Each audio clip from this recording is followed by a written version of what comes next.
Hey, what's going on? Welcome to Shoot the Shit with DSP. We'll get started here in a second, but let's see who's hanging out here. Do me a favor in the comments. If you're in Facebook, my team is going to put a link in the chat that says restream.io/FB to give Facebook permission for me to see your name. Those chats, because I'm in two private groups, my member private group and my non-member private group. If you're on YouTube and you're watching me live there, then make sure you're logged into your account so that I can see your name. We've got a couple people already showing up, and we've got here first time Backwoods TV. Welcome, Backwoods TV. It's good to have you here live.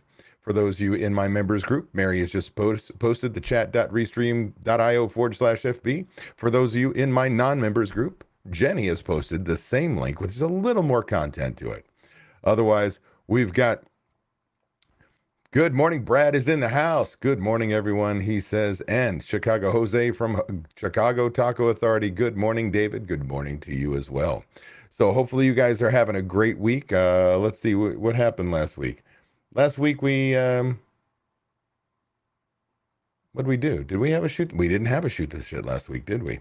Because I was driving back from my seminar. By the way, it was awesome. The 2-day live event, my restaurant transformation seminar, was a blast. It was a hit. People are excited, energized about going home, making change. Next one's going to be November 29th and 30th, the same place, Meet Las Vegas, in Las Vegas, Nevada. Hopefully we'll see you there next time.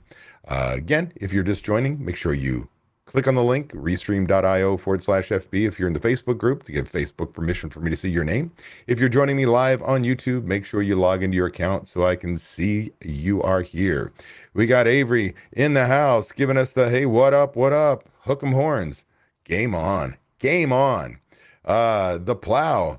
What's going on? Cheers, David. Good morning from Australia. Good morning to you. Is it morning for you? It's good morning to me. But I've also been up for 4 hours. It's 8 o'clock here. Deja's in the house. Hey, Deja, you didn't give me a topic, so this one's going to be my topic, not yours. I don't think you're going to use this one for a meeting. So since we got everybody settled in here, let's get started. Welcome to Shoot the Shit with DSP. SDS with TSP happens every Friday at 8 a.m. Pacific Time, 11 a.m. Eastern Time, live on Facebook and YouTube. Travel schedule permitting. We're going to invest about 30 minutes out of your day to get pumped about the upcoming weekend, get excited about crushing your goals, and finding the motivation to be the best you possible. Plus, I'll answer your burning questions. I'm Dave Scott Peters, creator of the Restaurant Prosperity Formula and your coach. And today, I want to talk about how having bad data can do more harm than good. Having bad data. We'll talk about what that means. Again, if you're joining here a little bit later than we just started, we got some good mornings coming from Attila. What's going on? Good to see you. I hope you had fun in Vegas. Avery says hello to everyone.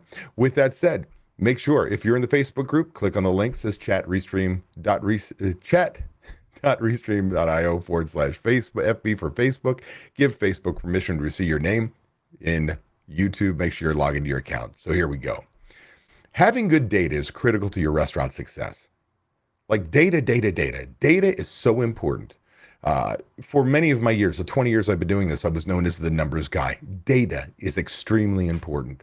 I often tell people the most important piece of equipment you'll ever purchase in your restaurant is your POS system. Why? Because the data that it possesses, what it can do for your restaurant is amazing for you as a leader. Now, if you've been following for any length of time, you also know that I preach the importance of having a budget in place. You know, I talk about the importance of KPIs, key performance indicators that come from that budget. And ultimately, you know, I talk about the importance of running a weekly and monthly budget variance report because that which we measure improves.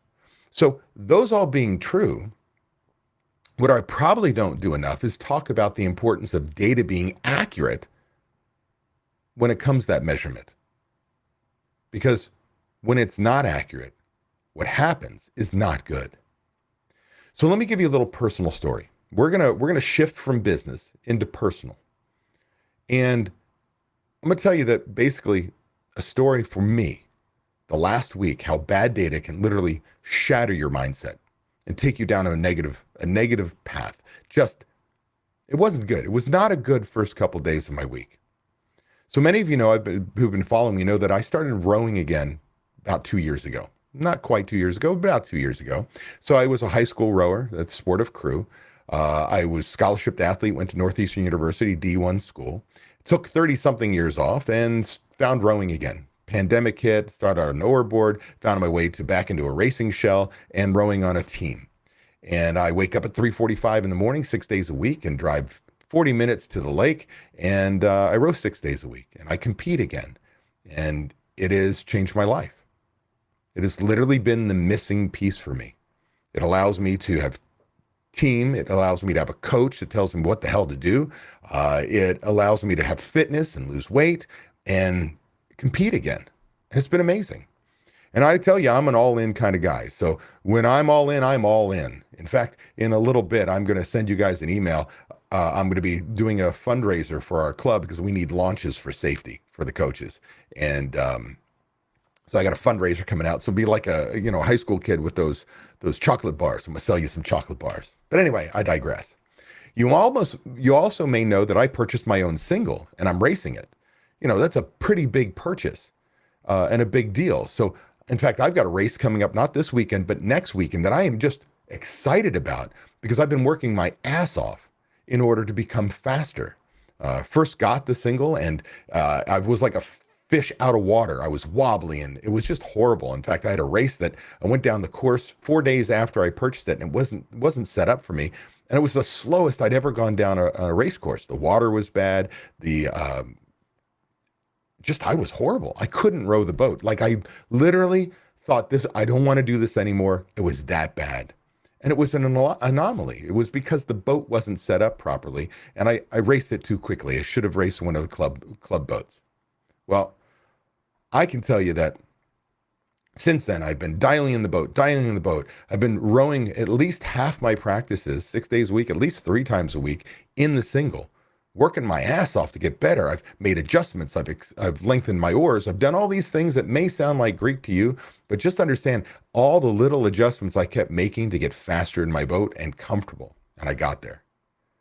And last Saturday, our club ran a time trial where we're trying to see where all the people in the competition team, like we've got people who are rec rowers all the way through comp, and I'm a comp rower, where you were, who the boat movers are. And so everybody was in a single going down for the best time.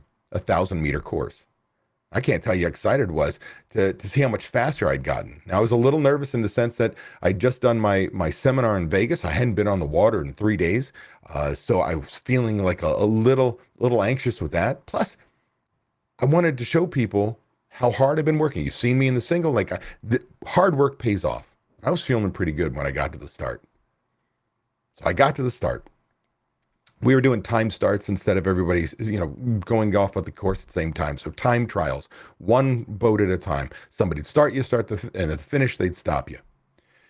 And I'm feeling really good about this race. I'm looking down at my splits, how fast I'm going, how fast you travel. And I'm going, man, this is the fastest I've ever gone down a 1,000-meter course. I'm feeling pretty good. I get to the middle of the race. I'm starting to hit a little bit of a wall. I'm falling off a little bit. Now I can tell you my course is off. Instead of going a straight line, I'm veering off and I got to veer back. And I don't know how bad off the course I went, but it was enough. I knew it was costing me time, but I felt pretty good. I hit my wall and then started to pick it back up, came across the finish line. And I'm like, that's as good as I could do. That's like, I have improved. I'm feeling pretty proud of myself. I have no idea where I place, but for a personal best, man, I felt like I had a personal best. Now, we finish up the race. We've a whole bunch of flights, people going down, and I help with time or go sit at timers at the end. I come back up, we wash boats, put them away, so on and so forth. And then the timekeepers, a couple of guys on the club who weren't rowing the race, said, okay, you guys want to hear times? Yeah, I want to hear times. And when the times are announced, I hear David, 4 minutes, 59.9 seconds. And I look and I'm shocked. I'm like, you got to be shitting me. I mean, you got to be shitting me. There was no way in hell I went down that course in 5 minutes. No way in hell. I just pulled a personal best. I know my course was off. Could my course have been so far off that I added so much extra time that, just so we're clear, that's an embarrassing time. That's not like, oh, it's kind of slow. That's an embarrassing time. And here I am, comp rower. I'm an old, college athlete. I'm at the top of our team as far as where I place in most things. I'm down like 5 minutes. You got to be kidding me. And I start replaying the race in my head. I take off at a 38 strokes per minute, which is really freaking fast, at a 2:02 split.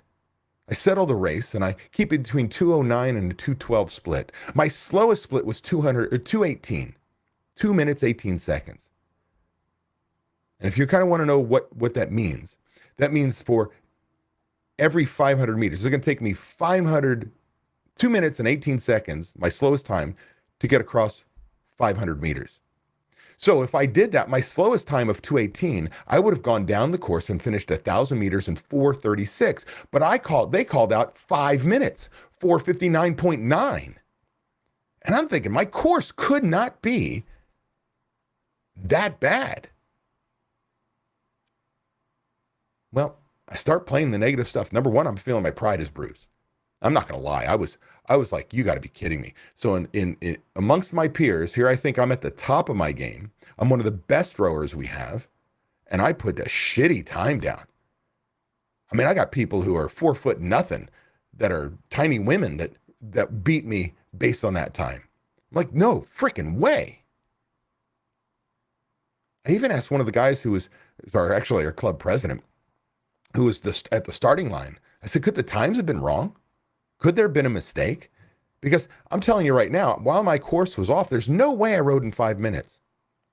I can tell you the person who started behind me didn't pass me. And they didn't start 30 seconds or more behind me. It was pretty close. There's something wrong. No, David, I went back and looked at that time. Remember that race? I went down the course and it was shitty. I was coming down at a 2:38 and that was my best. I mean, I was just shaky and it was a terrible, terrible, terrible row. So you're within 2 seconds of that. That's kind of what it is, David. I don't think there's anything wrong. Well, let me tell you what it did to me mentally. I was sad. I was pissed. I was embarrassed. I was short with my family. I was distant with my family. I contemplated, do I even want to race with the team anymore? Do I just want to go out in my single and deal with it? I mean, all these negative things were going and swirling in my head, and I was going down this negative drain. It was horrid. It was horrid. I'm one of the most positive people you're going to meet. Now, I can whine like nobody's business, but I'm a pretty positive person.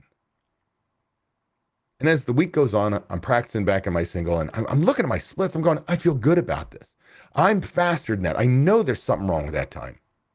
But maybe I earned it. Maybe my course was so bad, I added that much time. I just couldn't put my arms around it, but maybe so. Well, last night I get a WhatsApp message, because our team is in WhatsApp. The same guy who told me there's no way that time could be wrong. It was in 2 seconds of my worst performance ever in a brand new boat that I couldn't row. He says, hey, Dave, working with the coaches on getting an update sent out, but I wanted to get to you first. I've been scrubbing the time trial data since Sunday, and when I had the time, I found issues with the calculations last night. The recalculation of your time was 4 minutes, 28.84 seconds. That's more than 30 seconds faster. Do you understand that all this negative talk, feeling sorry for myself, the embarrassment, it's all wasted energy and unnecessary? Like, it has nothing to do with anything.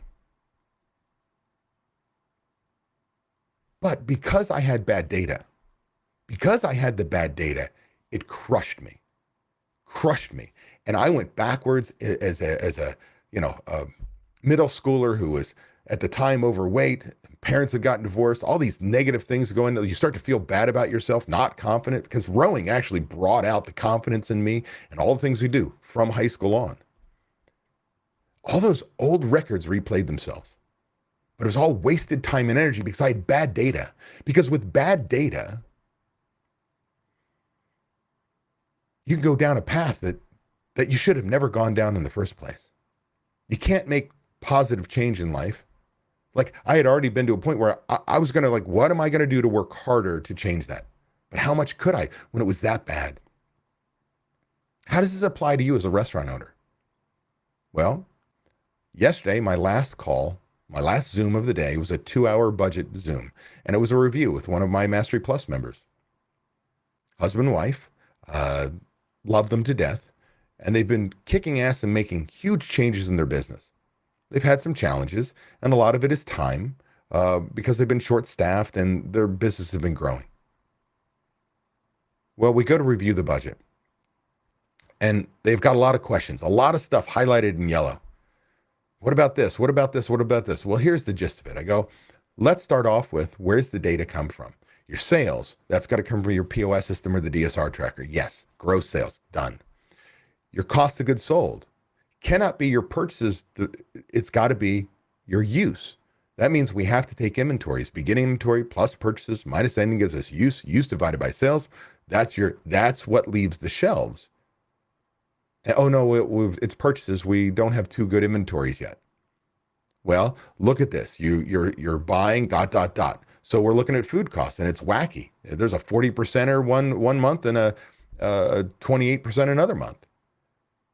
And that's purchases. We go down, we look at liquor, we look at bottled beer, draft beer, wine, and we go through that same process. Now, we could see that the food cost, if I looked over 4 or 5 months, that the food cost had increased itself, but the other ones were just so wildly crazy. I said, so you can't measure this without good data. That requires inventories. Then we go down to labor cost, and labor cost is all over the place as far as where numbers are, like positions that were budgeted with amount of money, with no money spent, but like double, triple in another position. Well, we're trying to get our data to match up with the same chart of accounts, the same general ledger, but we've not gotten there yet. And so I look at the over under and I go, well, there's still $4,000 off this month, $5,000 this month. I can't tell you where the problem is because you don't have the data in the right buckets. Then we go down the operating expenses, and they were crushing it there because they were so flying blind with their cost of goods sold and their labor costs. They were just really pulling down the operating expenses. Now, positives, they're making money in both their businesses. The negative is we don't know where to make the changes because they weren't making the money they were supposed to. And so with that bad data, you could see the stress it had created for both of them. The potential arguments they were having on decisions on what to make, because how do you make a decision off of bad data? You make bad decisions. You can see the stress. You can see the angst. You can see the confusion on what should we do. The wanting to possibly give up. Like, this is just too hard. Because they had bad data. So you understand the phrase, that which you measure improves, only works if we have good data. Because with bad data, it can take you down the wrong path. With bad data, you can start to feel bad about yourself. With bad data, you can get impatient with friends, family, employees, customers. With bad data, you can start to look at things in such a negative, fixed mindset kind of place that you can do more harm to your business and to yourself and your relationships than you can good than having that budget in the first place, that plan for success, because all you see is failure. With bad data. Hell, you could have bad data tell you a false number that you're doing great, but your bank account says something completely different. Which again starts down that path of ugly mental, the fixed mindset bullshit that goes in our heads that we've been programmed since we were kids. So what's the moral of the story? Bad data can put you in a terrible spot as a leader, as a person, as a family member, as a business owner. Bad data can do so much damage to you. So what I want you to start to do is say, okay, David, I buy into the budgets. I buy into that which you measure improves. That you put as much effort and energy into buying into that, creating the plan for success, if not more energy, in ensuring that when you put the data in, it's accurate data. Because I'd rather fly blind than have the wrong data. Again, personal story. How bad I felt for 24 hours and how it still gave me a bit of a hangover for several days going forward. But as I kept working through it, and I couldn't buy into that time, didn't matter. The damage was done. Why? Because somebody made a mistake with the data. So think about that. Be the leader your restaurant needs. And a part of that is not only creating the plan for success, but measuring with the right data. That concludes my portion of STS with DSP. Now it's your time to ask me questions. I'm going to go over here to the comments and see who else has joined us here. Well, let's see. We already got to Attila. We got here from Rich. Hello from Magic Valley Brewing. What's going on, Rich? Welcome. It's good to have you. Melissa Rickman, what's going on? Had a great time with my ADD friend. Oh, that's me. I'm the ADD friend. We've determined I'm an undiagnosed ADHD person. Whoever said good morning on Facebook user, make sure you click on the link that says chat.restream. It would be this one right here. Chat.restream.io/FB. Jenny threw in there, or if you're in the members group, Mary threw in the link right here, chat.restream.io/FB, so I can see your name. So if you said good morning and it doesn't have your name, well, there you go. Another Facebook user says, yes, positivity is your strong suit. Thank you. I'd like to thank you personally. Who is this? Do me a favor. Click on that link. Let me know it's you. Sean Bliss is in the house. Good morning. What's going on? I got another Facebook user who says good morning. Don't know who you are, but good morning to you. Now, Avery has said, good stuff. I sent you an email about what I think is bad data. It can be tricky because you start to overthink and want to make changes, but don't understand fully if it's bad data quite yet. Yeah, so Avery, what I just explained wasn't Avery and I, but Avery and I actually, was it yesterday? 2 days ago, Avery and I went through his budget and changes. And you start going down and trying to make decisions, and you start to question a piece of data. To give you, for instance, he's looking at his food costing software, and he's just to a point where he's going to have 2 good inventories. But without that, again, this purchases divided by sales thing is throwing a curve. And his instance, he had a bar manager that overpurchased. And so when you overpurchase, it's going to falsely show you your pour cost is absolutely astronomical when it's really sitting on the shelf. It's not use, it's purchases. And I'm going to tell you right now, Avery, if you've not listened to our podcasts that we've done, if you have, know that he's probably one of the sharpest members I have. I love him as a brother and a friend, and he's a member mentor for me now with the team, and he's helping other restaurateurs make huge change, like made incredible stuff. But here's, again, somebody at top of his game looking at the numbers and starting to doubt, did I make the right decision? Do I need to make a change? Because of bad data.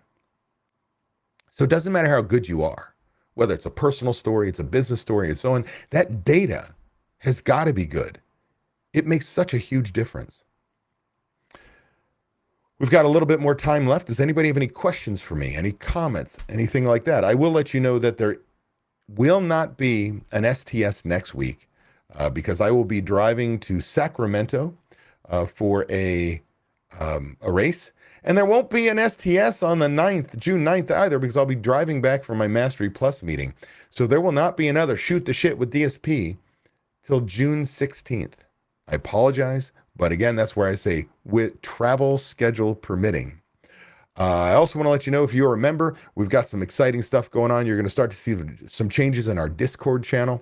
A lot of good things going on there. We've also got some neat ideas flown around with the member mentors who came to the seminar, Avery and Ryan, about what we can do to help people who maybe membership is not the right place for you. Lots of good stuff going on. Gina says, I sent 2 employees to your seminar last week, and the training is already paying for itself. Fantastic. I love it. That's great. It's really good to hear. Brad says, good stuff. My analogy is in cycling when using power data. If your power meter is not calibrated accurately, it throws all results and metrics out the window, as well as sowing doubt. Take the time to calibrate. Yeah, man. You know, it's great, whether it's rowing, and I've got a rowing coach, which through GPS tells us speed, whether it's cycling, as Brad talked about with, speak David, the power meter. When you're trying to be a top athlete, these numbers, these metrics make a huge difference. When you're trying to be an elite restaurant owner, to provide for your family and all the employees and be around for your guests and do all these things, performance indicators, key performance indicators, KPIs, with the wrong data, as Brad just talked about, you get the wrong data, you're screwing with your mind. Like, I'm not training hard enough. I'm training too hard. I'm not fast enough. I need to change my equipment. You start making all these little decisions because you had bad data. You want to be great? Calibrate. Like Brad said, calibrate your data. I think that's a great analogy. I wish I had thought about it myself. Jenny says, to book a call with Ryan, okay. Or forget, for those of you who are interested in learning more about what membership can be, what we do here at davidscottpeters.com, hey, go to dsp.coach/apply-now. Get on a call with Ryan James. He's one of my member mentors, somebody who's been successful in the program, helps talk with people like you, tell you a little bit about the program, learn more about you and your business, see if there's a possible fit. In 15 minutes time, if you both think there's a fit, he'll put you on my calendar and we can see if there's a fit going forward from there. But love to take the opportunity to talk with you and learn more. I'm going to put another shout out there. It's about a 15-second delay on the live. If I remember correctly, we've got a good group of people hanging out here on Facebook groups, on the YouTube. Anybody have any more questions? I'm going to wait a second here, give you time for that delay. As a reminder, if you've joined in a little bit late, there will not be a Shoot the Shit the next 2 weeks. I will be traveling both those. I will return live on Facebook and YouTube on Friday, June 16th. Okay, does not look like we have any questions. I hope this was inspiring enough for you that I share my personal stuff, like my dirty laundry. Like, yes, I'm a coach and I'm supposed to be the most positive person in the world and all this wonderful stuff. No, I'm human, just like you. I have issues. and I go down those ugly rabbit holes. But I do want to leave you with this. While it took me longer than I wanted, it took me about 2.5 days to make a change to my attitude. I was always told this, that you're going to have a bad day. You feel sorry for yourself. You drink yourself to sleep, eat yourself to sleep, whatever debauchery you like. Feel bad for yourself. You can do that. You're a human being. We're allowed to do that. What you do the next day, that's what defines you. So go out there, kick some ass, keep a growth mindset, and I'll see you in just a few weeks. Peace.